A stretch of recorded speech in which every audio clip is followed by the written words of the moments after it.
Welcome to Hart County Public Library Outreach Virtual Storytime.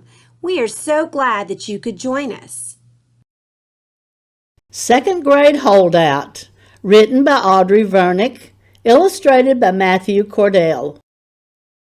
I was a lot of things in first grade. Trash collector, confused, star of the day, unable to sit still, according to Miss Morgan. In the same class as my best friend Tyler. Second grade is going to be different. We probably won't get fun jobs to do every day. Your job is to be a good student, Dad says. That's just one example of why second grade is not for me. Also, Tyler's going to be in Mrs. Herman's class, and I'll be in Mr. Glazer's class. I had the clever idea that I could switch into Mrs. Herman's class with Tyler, but my parents said that wasn't going to happen. So I got an even cleverer idea. Staying in first grade. What's so great about second grade? First grade was pretty awesome, and Mrs. Morgan gets me.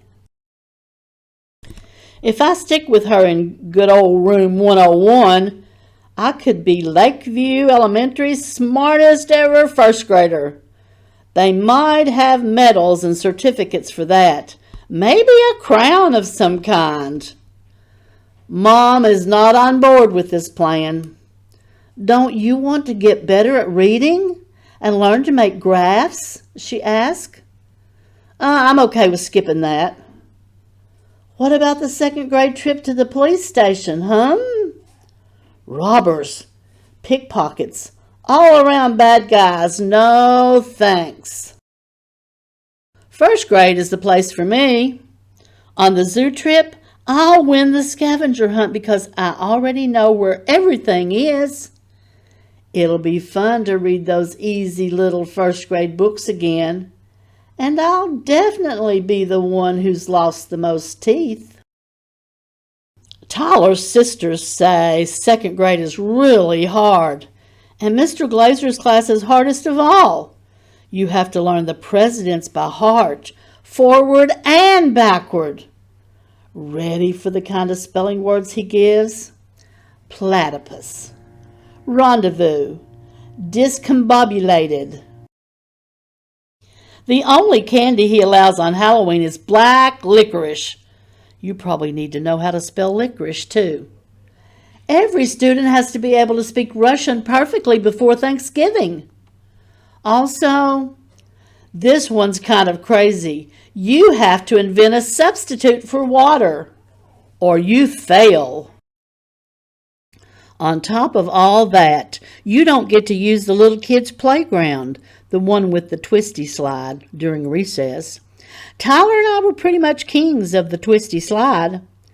I wish everything could just stay the way it was. At the park, Tyler's sisters call me over. Probably to tell me more bad stuff about scary Mr. Glazer. But it doesn't matter because I'm not going to second grade. You know we were kidding, right? Sabrina says. Yeah, of course. I shrug one shoulder and make a pff sound. Then I ask, about what? Sabrina laughs. About Mr. Glazer. He's kind of the best, actually. Really? I ask. Better than Miss Herman? Tyler asks. Well, only if you like basketball. He's all about basketball. I do like basketball. Sorry, Tyler. Nobody in Mrs. Herman's room is allowed to play basketball, Jacqueline says. Sabrina shakes her head sadly. Tyler looks back and forth between his sisters and then at me.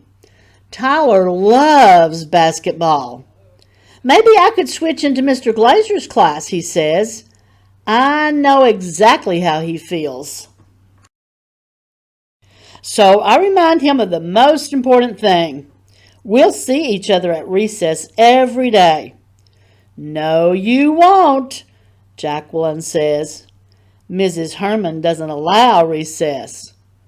"Wait a second. That can't be true." "Let me guess," I say. I give Tyler a look. "The kings of the twisty slide cannot be tricked. She probably makes everyone memorize the newspaper every day," I say. "Who told you?" Jacqueline says. "Even on weekends," Sabrina says. I can almost see Tyler thinking. Finally he smiles and asks, "So does that include all the ads?"